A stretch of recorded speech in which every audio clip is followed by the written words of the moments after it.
नमस्कार साथियों, स्वागत है आपका सूरजी 30 ऑफिशियल पर। तो कैसे हैं आप लोग? उम्मीद है आप स्वस्थ होंगे, व्यस्त होंगे और मस्त होंगे। और आज का जो करंट अफेयर्स है वो वीकली करंट अफेयर्स है। आज से जो पीछे जो हफ्ता सप्ताह में जितने क्वेश्चन हो चुके हैं उनके बारे में बताया जाएगा।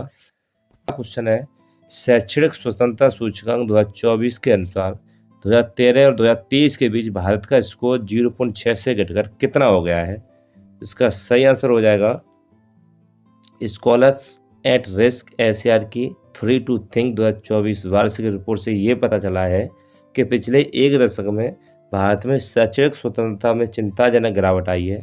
जो 13 से 23 तक यानी 10 साल का जो आंकड़ा था उसमें भारत का स्कोर 0.6 से घटकर 0.2 हो गया है, जबकि ये 1940 के दशक के मध्य के बाद से सबसे कम स्कोर आंका गया है। स्कॉलर्स एट रिस्क का मुख्यालय न्यूयॉर्क विश्वविद्यालय में है और स्कॉलर्स एट रिस्क के संस्थापक रॉबर्ट क्विकन हैं। यहीं पर बात करें महत्वपूर्ण सूचकांक की, तो हैंडले पासपोर्ट इंडेक्स में पहला स्थान सिंगापुर रखता है। ये 2024 का डाटा है। भारत की रैंक अब 82वीं हो गई है। पहले 80 थी, उससे पहले 85 थी, अब 82 है। ग्लोबल लिविलिटी इंडेक्स यानी रहने योग्य शहर, पहला स्थान रखा है वियना, जो ऑस्ट्रिया का वियना शहर है। और सबसे खराब शहर है दशमिक, जो सीरिया की राजधानी है। मर्सर का 2024 कॉस्ट ऑफ लिविंग सर्वे के हिसाब से पहला स्थान हांगकांग रहा है, एक सिटी, और मुंबई का स्थान 136वां रहा है। ऐसे ग्लोबल जेंडर गैप की बात करें तो भारत का स्थान 129वां, वहीं पहला स्थान आइसलैंड ले गया है। लॉजिस्टिक्स परफॉर्मेंस इंडेक्स की बात करें, ये विश्व बैंक ने आंकड़े जारी किए हैं, तो भारत का स्थान 38वां और पहला स्थान सिंगापुर का रहा है। हाल ही में विश्व स्वास्थ्य संगठन ने भारत को किस रोग से मुक्त घोषित किया है? तो वो किया है अभी हाल ही में WHO के हिसाब से ट्रोकोमा एक आँख में होने वाली बीमारी है जिससे आँख आदमी अंधा हो जाता है। इससे पहले दक्षिण पूर्व एशिया ने नेपाल और म्यांमार इस उपलब्धि को हासिल कर चुके हैं। ये बैक्टीरियम क्लेमिडिया ट्रोकोमेटिस के कारण होता है। भारत ने इस रोग से निपटने के लिए 1963 में राष्ट्रीय ट्रोकोमा नियंत्रण कार्यक्रम शुरू किया था। आज ये मुक्त हो गया है। अब इससे संबंधित कुछ इम्पोर्टेंट है, तो हाल ही में जॉर्डन कुष्ठ रोग से मुक्त होने वाला पहला देश बन गया है।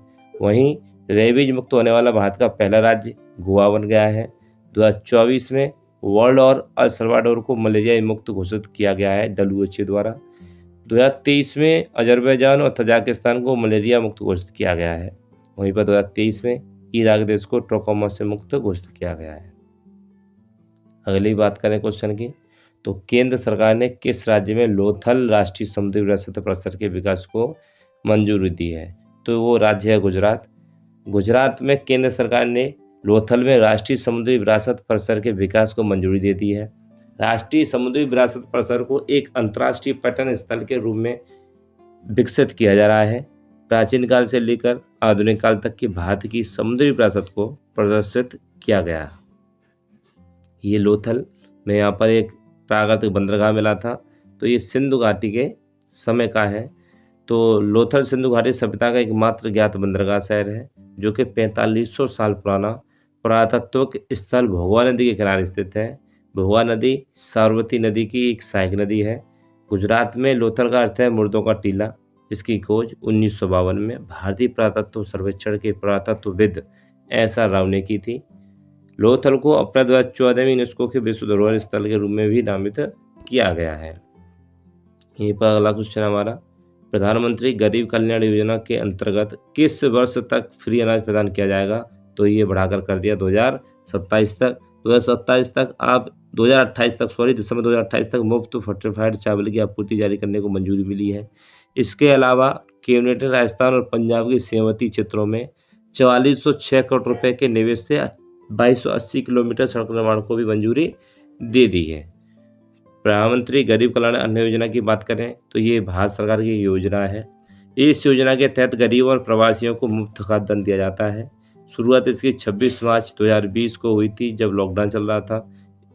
इस योजना के तहत हर महीने 5 किलो मुफ्त अनाज दिया जाता है पर व्यक्ति, पर यूनिट बोलते हैं जैसे। अगला क्वेश्चन है, आसियान भारत समिट में हिस्सा लेने PM मोदी किस देश की यात्रा करेंगे? तो ये जाएंगे लाओस। आसियान 21वें इस भारत शिखर सम्मेलन में भाग लेंगे मोदी जी। 19वें पूर्वी एशिया शिखर सम्मेलन EAS में भी शामिल होंगे। आसियान की बात करें तो association of south east Asian Nations, इसकी जो स्थापना हुई थी वो 8 अगस्त 1967 को हुई।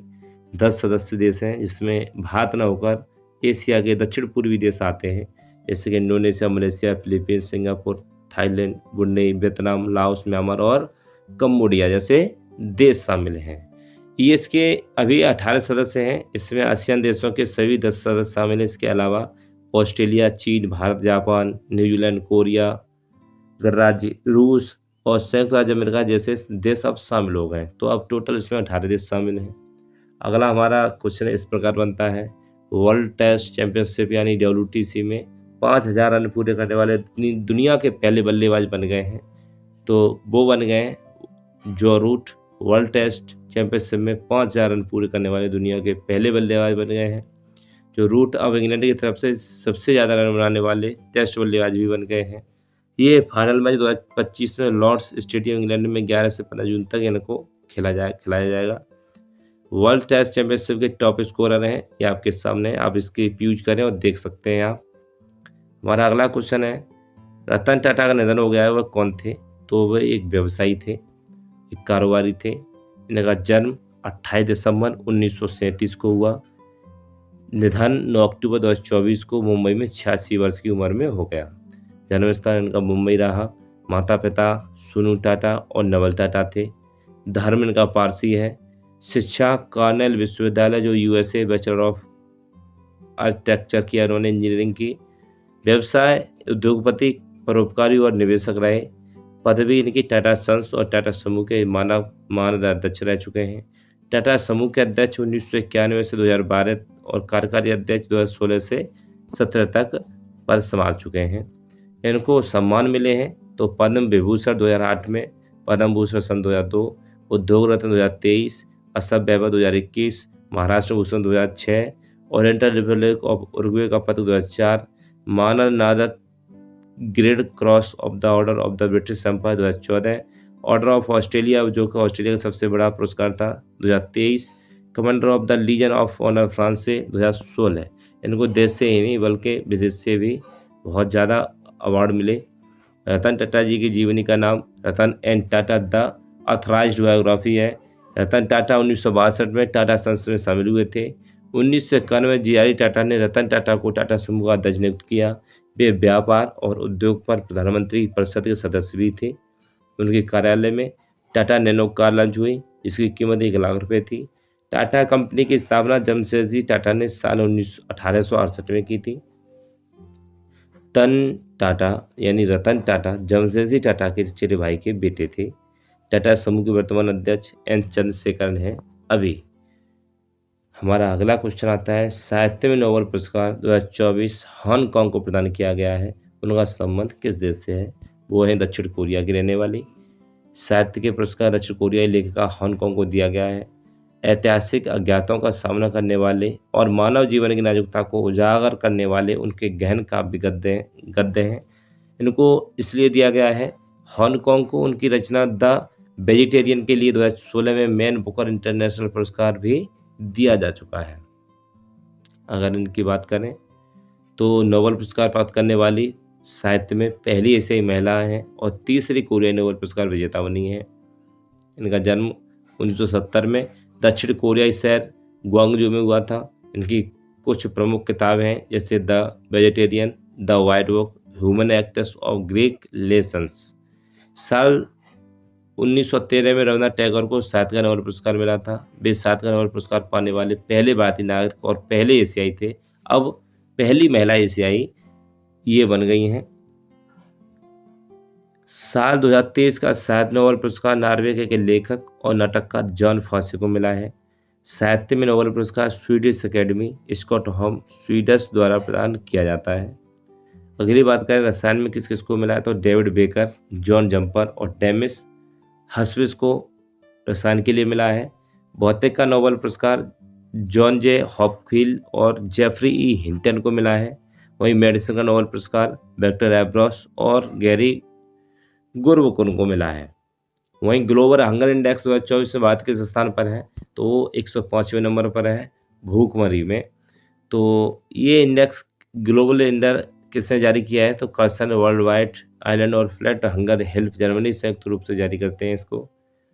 ग्लोबल हंगर इंडेक्स के हिसाब से 127 देशों की रिपोर्ट में भारत 105वें नंबर पर आया है। पिछले साल 125 देशों में 111वां स्थान था। अब 2022 में 121 देशों में से 107वें स्थान पर रहा। 24 में ये 22 देश शामिल किए गए। इसमें बेलारूस, बोस्निया हर्जेगोविना, चिली, चीन, Costa Rica, Croatia, Estonia, Georgia, Hungary, Cuba, Jersey, Uzbekistan, UAE जैसे देश शामिल हैं। भारत के पड़ोसी देशों में नेपाल 68वें, म्यांमार 74वें, बांग्लादेश 84वें और पाकिस्तान 109वें स्थान पर रहा, जबकि भारत 105वें स्थान पर है। वहीं रिपोर्ट और सूचकांक की बात करें, किसने जारी किया और संगठन की बात, कितने देश हैं और उसकी रैंक और भारत की रैंक क्या रही। इसमें साइबर क्राइम इंडेक्स में रूस पहले पर रहा, जबकि भारत 10वें नंबर पर आया है। वहीं एआई तत्परता सूचकांक जारी हुआ, उसमें भारत का नंबर 72वां रहा, सिंगापुर पहले नंबर पर रहा। वैश्विक नवाचार सूचकांक 2024 में स्विट्जरलैंड पहले पर रहा और हमारा भारत 39वें पर। एशिया पावर इंडेक्स रिपोर्ट में हम तीसरे नंबर पर, पहले पर यूएसए। केंद्र शासित प्रदेश जम्मू कश्मीर के नए मुख्यमंत्री कौन बने हैं, तो उमर अब्दुल्ला बन गए हैं अभी। जम्मू कश्मीर विधानसभा चुनाव 2024 में कांग्रेस और नेशनल कांग्रेस कॉन्फ्रेंस के गठबंधन ने 48 सीटों पर जीत दर्ज की है। जम्मू कश्मीर में विधानसभा सीटों की संख्या 90 है और बहुमत के लिए 46 का आंकड़ा होना चाहिए, जबकि इन्होंने 48 जीत चुके हैं। नेशनल कॉन्फ्रेंस के विधायकों के द्वारा विधायक दल का नेता उमर अब्दुल्ला को चुना गया है। शपथ ग्रहण समारोह 13-14 अक्टूबर होने की उम्मीद है। इससे पहले उमर अब्दुल्ला 2009 से 2015 तक जम्मू कश्मीर के मुख्यमंत्री रहे हैं। जम्मू कश्मीर के उपराज्यपाल को 5 विधायक मनोनीत करने का अधिकार है, ये वहाँ का कानून है। पार्टी और विनर पार्टी की बात करें तो जम्मू कश्मीर विधानसभा के चुनाव आ चुके हैं। नेशनल कॉन्फ्रेंस को मिले 42, बीजेपी को 29, कांग्रेस को 6।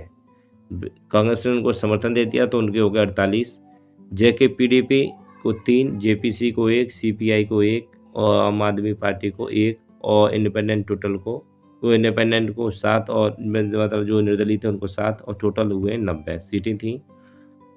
जम्मू कश्मीर की बात करें तो केंद्र शासित प्रदेश 31 अक्टूबर 2019 को बन गया, जो कि एक लद्दाख और एक जम्मू कश्मीर अलग कर दिए गए। राजधानी श्रीनगर और जम्मू है। उपराज्यपाल यहाँ के मनोज सिन्हा है अभी। जम्मू और कश्मीर लद्दाख उच्च न्यायालय के मुख्य न्यायाधीश तासी रबस्तान। जम्मू कश्मीर का राजकीय पशु हंगल है। राष्ट्रीय उद्यान दाचिगम राष्ट्रीय पार्क, सलीम अली राष्ट्रीय पार्क, किश्तवाड़ और काजीनाग राष्ट्रीय पार्क उद्यान है। झीलें की बात करें तो डल झील, बुलर झील, मानसर झील, ये सब वहाँ पर झीलें पाई जाती हैं। नागनागिन जितनी भी झीलें वो भी जम्मू कश्मीर में पाई जाती हैं। जीआई टैग की बात करें तो भद्रवाह राजमा, रामबन सुलाई शहद को और राजौरी चिकनी लकड़ी की कला को, कश्मीरी पश्मीना ऊन को, कश्मीरी केसर को, कलारी और बसोली पश्मीना को, इनको जीआई टैग प्राप्त हुआ है। राष्ट्रपति द्रौपदी मुर्मू 13 से 19 अक्टूबर तक किस देश की यात्रा करेंगी, तो वे करेंगी अल्जीरिया, मोरिटानिया और मलावी के, इन देशों में ये यात्रा करेंगी।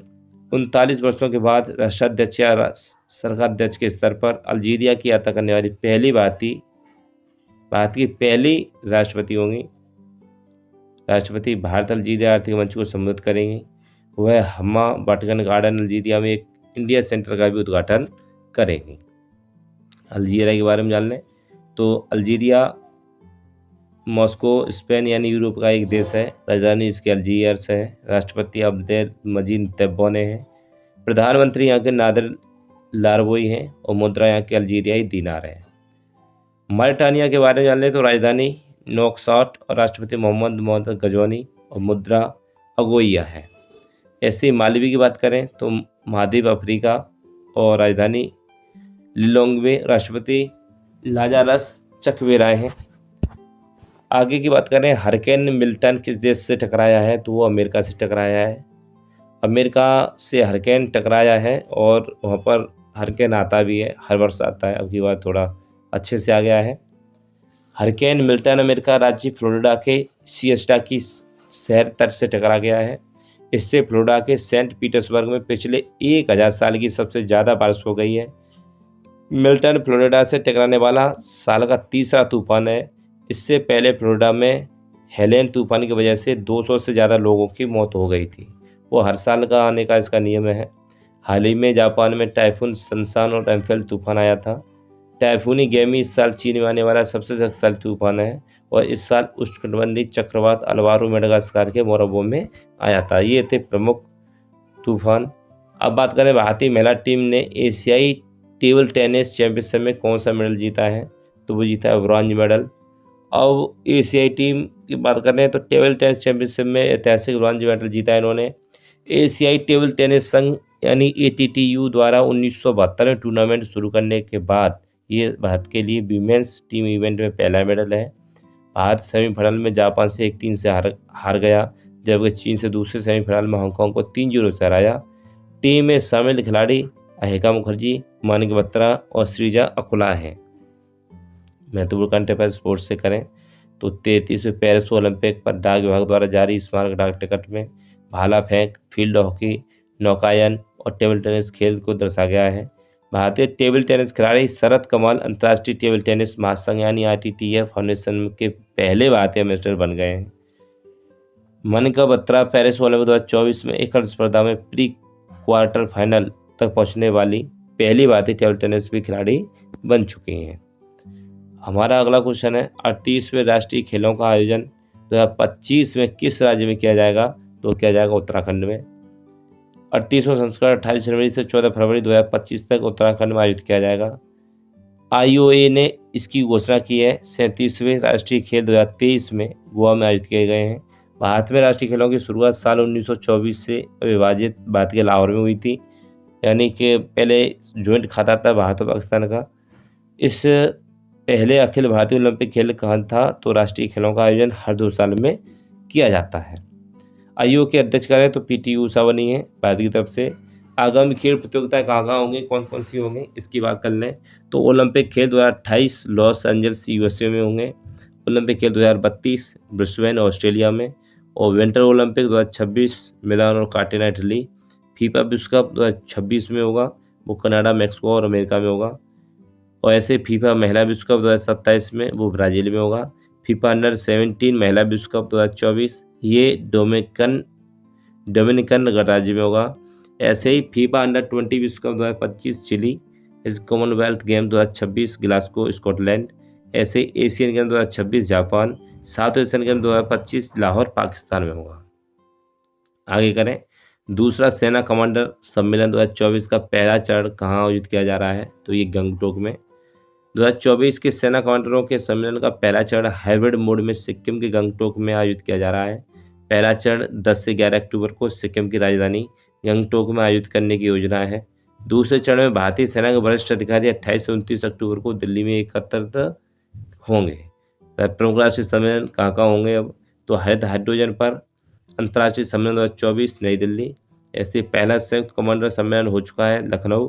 भारत और जापान के बीच 2+2 वार्ता नई दिल्ली में हो चुकी। तीसरे वॉइस ऑफ ग्लोबल साउथ शिखर सम्मेलन की मेजबानी भारत ने की है। बिम्स्टेक व्यापार शिखर सम्मेलन नई दिल्ली में। विश्व धरोहर समिति की 16वीं बैठक 2024 में नई दिल्ली में हो चुकी है। ग्लोबल इंडिया यानी कि AI शिखर सम्मेलन 2024 नई दिल्ली में।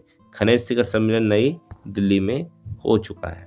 ऐसी बात करें मेजर एटमॉस्फेरिक चेरनोकोव एक्सपेरिमेंट यानी MACE वेधशाला का उद्घाटन किस राज्य या केंद्र शासित प्रदेश में किया गया है, तो वो किया गया है लद्दाख में। ये है क्या, तो इसकी बात करें भाभा परमाणु अनुसंधान केंद्र के निदेशक अजीत कुमार मोहंती ने हाल ही लद्दाख में मेजर एटमॉस्फेरिक चेरनोकोव एक्सपेरिमेंट यानी MACE के वेधशाला का उद्घाटन किया है। MACE एशिया का सबसे बड़ा इमेजिंग चेरनोकोव टेलीस्कोप है। इमेजिंग चेरनोकोव वेधशाला एक ऐसी सुविधा है जिससे उच्च ऊर्जा वाले ब्रह्मांडीय कणों जैसे गामा कणों या ब्रह्मांडीय किरणों द्वारा उत्पन्न चेरनोकोव विकिरण का पता लगाने और निरीक्षण करने के लिए डिजाइन किया गया है। यह लगभग 4300 मीटर की ऊंचाई पर स्थित है। ये दुनिया की अपनी तरह का सबसे ऊंचा टेलीस्कोप है। निहोन दांक्यो किस देश का संगठन है जिसे शांति नोबेल पुरस्कार मिला है हाल ही में, तो जापान का है। ये जापान का ऐसा संगठन है, इस संगठन में शामिल लोग जो दूसरे विश्व युद्ध के बाद में हिरोशिमा और जो नागासाकी पर हुए परमाणु हमले पर जीवित बचे, उन्होंने एक मुहिम चलाई जिससे कहा कि अब परमाणु हथियार दुनिया में कहीं भी न चलाए जाएं। अब इन्हें हिबाकुशा के नाम से भी जाना जाता है। ये हिबाकुशा दुनिया भर में अपनी पीड़ा और दर्दनाक यादों को निहोद दयाकरण संगठन के जरिए साझा करते हैं, इसलिए शांति के लिए इनको नोबेल पुरस्कार दिया गया है। अब बात करें 2023 की, तो 30वीं रन की पहली नहीं महिला पत्रकार थी एक्टिविस्ट नरगिस मोहम्मदी को। ये जेल में थी, तो जेल में इनको शांति का पुरस्कार दिया गया। भारत में 1979 मदर टेरेसा को शांति का पुरस्कार दिया गया और उसके बाद 2014 में कैलाश सत्यार्थी को, मलाला यूसुफजई को शांति पुरस्कार दिया गया। द्वितीय विश्व युद्ध के 1 सितंबर 1939 को शुरू हुआ था और 7 1945 को ख़त्म हुआ। 6 अगस्त 1945 को अमेरिका ने जापानी हिरोशिमा लिटिल बॉय नामक परमाणु बम और 9 अगस्त को नागासाकी को फैटमैन नामक परमाणु बम गिराए। इन बमबारी में 1.5 लाख से लेकर 2.5 लाख तक का आंकड़ा है, इतने लोग मारे गए।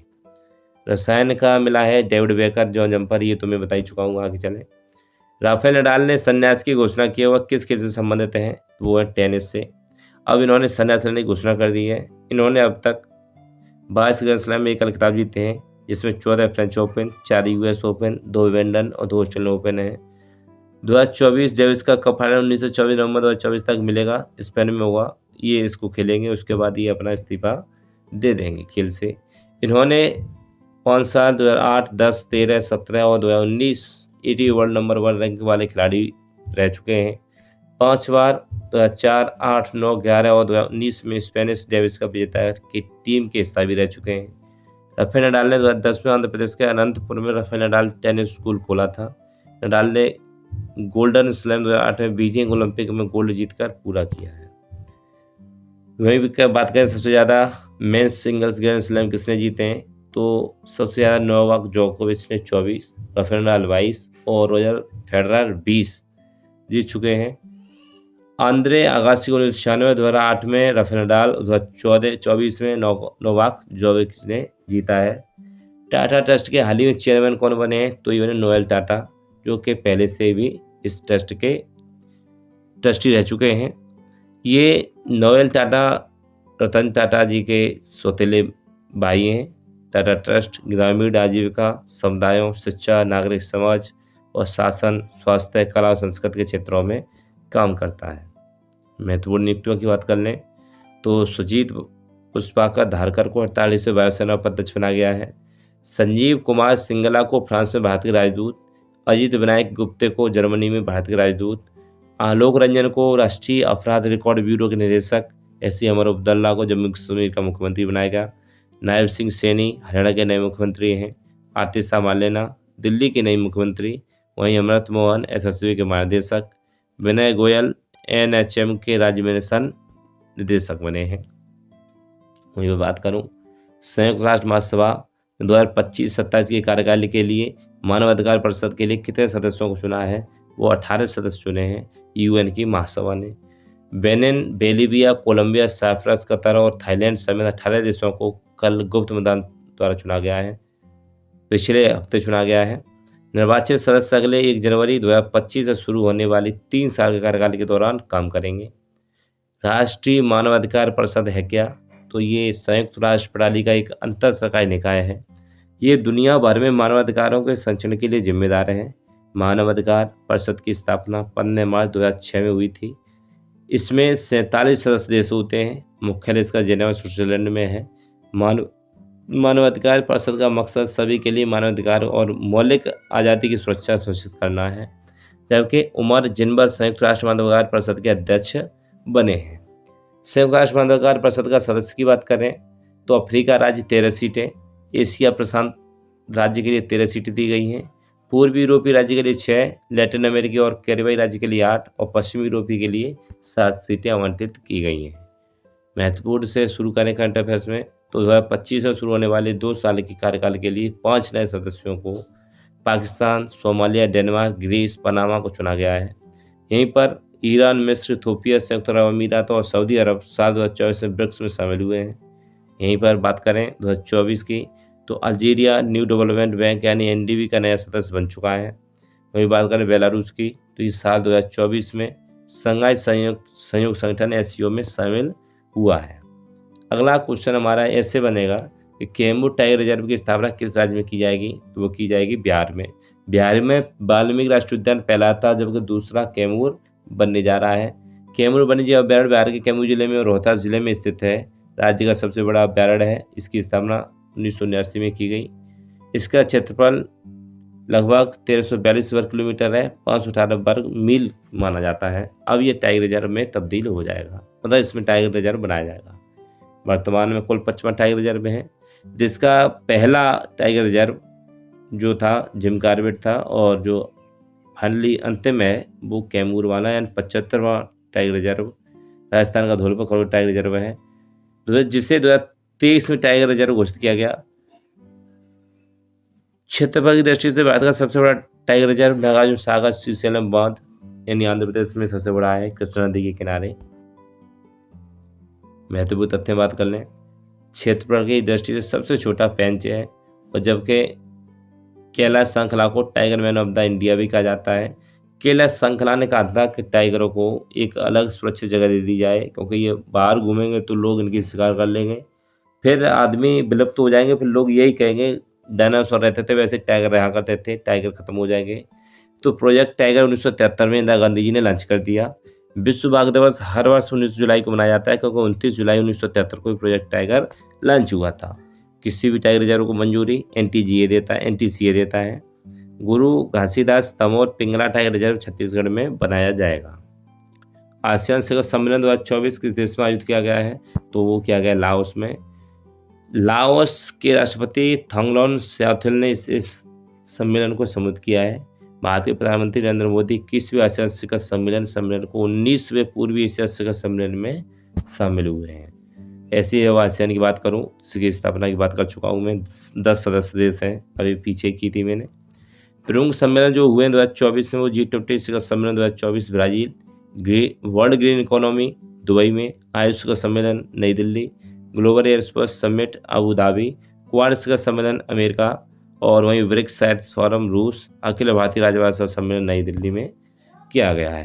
वहीं पर पी वेणुगोपाल का 82 वर्ष की आयु निधन हो गया। ये कौन थे, तो ये हृदय शल्य चिकित्सक थे, और इन्होंने अपने जीवन में 50,000 से ज़्यादा सर्जरी किए हैं। इन्हें पद्म विभूषण 1998 में दिया जा चुका है। साल 2014 केंद्र सरकार ने लाइफ टाइम अचीवमेंट अवार्ड से सम्मानित भी किया। उनकी पुस्तक का नाम है हार्ट लेट, और इन्होंने 82 वर्ष की उम्र में इन्होंने निधन हो गया। इनका जन्म 1942 में मद्रास में हुआ था। हाल ही में निधन जो हमने रत्नों को खोजा, वो उद्योगपति रतन टाटा, CPI मार्क्सवादी महासचिव सीताराम येचुरी, लेफ्टिनेंट पूर्व प्रधानमंत्री चले गए सलीम हौस, E2 के पूर्व CEO सुवन बॉस्की, और पूर्व विदेश मंत्री नटवर सिंह, पश्चिम बंगाल के पूर्व मुख्यमंत्री बुद्धदेव भट्टाचार्य, एक्ट्रेस आशा शर्मा, CSIA के पूर्व प्रमुख गिरीश साहनी, भारतीय तटरक्षक बल के DG राकेश पाल, गांधीवादी सुभाष नाडाले, ये चले गए। अब अगला क्वेश्चन हमारे भारतीय रेलवे वित्त निगम IRFSC के अध्यक्ष और प्रबंधक निदेशक कौन बने हैं, तो मनोज कुमार दुबे बने हैं। मनोज कुमार 1993 बैच के भारतीय रेलवे लेखा सेवा अधिकारी रह चुके हैं। भारतीय रेलवे वित्त निगम IRFSC की बात करें तो ये वित्त पोषण शाखा है। ये वित्तीय जरूरतों को पूरा करने के लिए घरेलू और अंतर्राष्ट्रीय बाजारों से धन जुटाती है। भारत सरकार रेल मंत्रालय के प्रशासनिक नियंत्रण में आने वाला एक सार्वजनिक क्षेत्र उद्यम है। और यही बात करें मनोज कुमार दुबे, तो भारतीय रेलवे वित्त IRFSC के अध्यक्ष बन चुके हैं। महत्वपूर्ण तथ्य की बात करें रेलवे से संबंधित, तो अश्विनी वैष्णव जी रेल मंत्री हैं। सतीश कुमार नए अध्यक्ष और CEO बने हैं। मनोज यादव RPF के अध्यक्ष हैं, महानिदेशक हैं। और पहली बार रेलवे की स्थापना लॉर्ड डलहौजी ने की। भारत में पहली रेल 16 अप्रैल 1853 को चलाई गई। ये चलाई बोरी बंदर से थाने के बीच की गई थी पहली बार। दुनिया की सबसे ऊंचा रेलवे पुल चुनाव ब्रिज है, और भारत में सबसे लंबा रेलवे प्लेटफॉर्म कर्नाटक के हुबली में है। बात करें पहली इलेक्ट्रॉनिक ट्रेन कहाँ चलाई गई, तो ये बॉम्बे BT यानी अब छत्रपति शिवाजी महाराज टर्मिनल है, वहाँ पर चलाई गई। भारत की पहली वंदे भारत ट्रेन चलाई गई 2019 में नई दिल्ली से वाराणसी के बीच। और वंदे भारत की पहली महिला चालक वो सुरेखा यादव जी हैं। और भारत की सबसे लंबी रेलवे सुरंग पीर पंजाल रेलवे सुरंग जो कि जम्मू कश्मीर में वर्तमान में है। हमारा अगला क्वेश्चन है भारत सरकार ने हिजब उत तहरीर संगठन को आतंकवादी संगठन घोषित किया है। इसका गठन हुआ यरूशलेम में। वे हमारे गृह मंत्री यानी कि गृह मंत्रालय ने इसको इस्लामिक कट्टरपंथी ग्रुप हिजब तहरीर को वो संगठन भोले वाले युवाओं को कट्टरपंथी बनाकर आतंकवादी संगठनों में शामिल करता था, इसलिए इसे इंटरनेशनली आतंकवादी घोषित कर दिया है। इसके अलावा ये आतंकी एक्टिविटी के लिए पैसे जुटाना कार्य करता था। ये संगठन भारत की राष्ट्रीय सुरक्षा और संप्रभुता के खिलाफ खतरा है। ये जो होत तहरीर की स्थापना 1953 के यरूशलेम में की गई थी। तो अब इसके लोग भारत में कहीं कब्जा मतलब थोड़ी सी हलचल न मचाए, इसलिए इसको आतंकवादी घोषित कर दिया है। INS तलवार भारत, ब्राजील, दक्षिण अफ्रीका समुद्री अभ्यास शामिल होने के लिए कहाँ पहुंचा है? तो ये कहाँ पहुंच गया है? तो ये पहुंच गया है साइमन टाउन। उद्देश्य इसका है अंतर संचालन को बढ़ावा देना। IBSMAR का मतलब है भारत, ब्राजील, दक्षिण अफ्रीका समुद्री, और यह भारत, ब्राजील और दक्षिण अफ्रीका की नौसेनाओं के बीच नौसैनिक अभ्यासों की एक श्रृंखला को संदर्भित करता है। 2006 में इस पद्धति को पहली बार इस्तेमाल किया गया था। INS तलवार यानी F-40 यह भारतीय नौसेना का एक फ्रंटलाइन तटस्थ फ्रिगेट है। इसे 18 जून 2003 को भारतीय नौसेना में शामिल किया गया था। यह रूस द्वारा निर्मित किरवांग 3rd श्रेणी के ब्रिगेड का संस्करण है। अब हमारी कंप्लीट हो गई ये क्लास। अब हम पढ़ेंगे जनरल नॉलेज का पिटारा। इसमें बायोस्फीयर और रिजर्व हैं, जैसे कि नीलगिरी बायोस्फीयर रिजर्व तमिलनाडु, कर्नाटक और केरल में है। नंदा देवी उत्तराखंड, नौकरेक मेघालय, ऐसे ही ग्रेट निकोबार अंडमान निकोबार, मन्नार की खाड़ी तमिलनाडु, मानस असम, सुंदरवन पश्चिम बंगाल, सिमलीपाल उड़ीसा, डिब्रू असम और दिबांग यानी आसाम में है। ऐसी आगे बात करूं प्रमुख क्षेत्र और उनके जनक, तो जीव जंतु विज्ञान या राजनीति शास्त्र के जनक हैं अरस्तु, रसायन विज्ञान के लिवोजियर, इतिहास के हेरोडोटस, भूगोल के हिकेटियस, आधुनिक भूगोल के अलेक्जेंडर वॉन हम्बोल्ट, अर्थशास्त्र के एडम स्मिथ, वनस्पति शास्त्र के थियोफ्रेस्टस और संस्कृत व्याकरण के पाणिनि आयुर्वेद चिकित्सा के चरक माने जाते हैं। वहीं प्रमुख अनुसंधान संस्थान की बात करूं तो केंद्रीय विद्युत रासायनिक अनुसंधान संस्थान खराईकुड़ी, यांत्रिक इंजीनियरिंग दुर्गापुर, नमक और समुद्री रसायन भावनगर, राष्ट्रीय राजमार्ग नई दिल्ली, भूभौतिक अनुसंधान हैदराबाद, नारियल अनुसंधान कासरगोड, आलू अनुसंधान शिमला, विकलांग हेतु राष्ट्रीय संस्थान देहरादून, पारिस्थितिकी विज्ञान केंद्र बेंगलुरु। यहीं पर समिति और आयोग की बात करूं तो SK धर समिति जो कि 1948 में आई, तो भाषाई प्रांत आयोग का सुझाव के लिए। JPB कमेटी 1948 में राज्यों के पुनर्गठन के लिए भाषाई आधार को खारिज किया। फजल आयोग 1953 में आया राज्यों के पुनर्गठन के लिए। बलवंत राय मेहता समिति 1957 में आई, तो पंचायती राज सम्मेलन त्रिस्तरीय का सुझाव दिया। सरदार स्वर्ण सिंह समिति 1976 में, तो मौलिक कर्तव्य को शामिल करने का सुझाव। अशोक मेहता की समिति आई 1977 में, तो 2 स्तरीय पंचायत राज्य का सुझाव। LM सिंघवी समिति आई 1986, पंचायत राज संबंधित थी। सरकारी आयोग 1983 केंद्र राज्य संबंधित थी। काका कालेकर आयोग 1953 प्रथम पिछड़ा वर्ग आयोग से संबंधित थी। वहीं पर हड़प्पा कालीन नदियाँ और उनके किनारे बसे शहर की बात करें तो हड़प्पा शहर रावी, रोपड़, सतलज, लोथल, भोगवा, रंगपुर, भादर, कुणाल सरस्वती, बनवाली सरस्वती, भागनपुरा सरस्वती, आमरी सिंधु, मोहनजोदड़ो सिंधु, कालीबंगा घग्गर, सुतकांडोर दस्क, आलमगीरपुर हिंडन, मांडा चिनाब, देवाबाद हरप्रसाद चौरसिया बांसुरी बजाते हैं। पंडित रविशंकर सितार वादक हैं और उस्ताद जाकिर हुसैन तबला। ऐसे ही पंडित शिव कुमार शर्मा संतूर, उस्ताद असद अली खान बीड़ा के बजायक हैं। ऐसे ही अमजद अली खान सरोद वादक हैं। TH विनायकरम रामानंद वी राघवन मृदंगम, और ऐसे ही पंडित रामनारायण सारंगी, शकूर खान सारंगी, Ali Kanwar Khan sarod, Annapurna Devi surbahar was sitar, MS Gopal Krishnan violin, ऐसे U Srinivasan mandolin, Brajbhushan Kabra guitar, Vishwa Mohan Bhatt वीणा, तोताराम शर्मा तबला और अल्लाह रखा खां तबला। तो यहीं तक हमारी क्लास थी। Thanks for watching.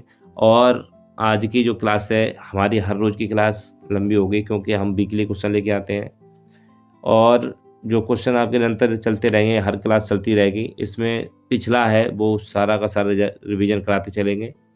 तो इस वीडियो आपको अच्छी लगी तो इसके सब्सक्राइबर हैं तो इसको शेयर करें ताकि और भी सब्सक्राइबर बढ़ें, परिवार मजबूत हो और जिससे मजबूत कंटेंट के साथ हम आपके साथ खड़े रहें। थैंक्स फॉर वॉचिंग, धन्यवाद। फिर मिलते हैं अगली क्लास में कल।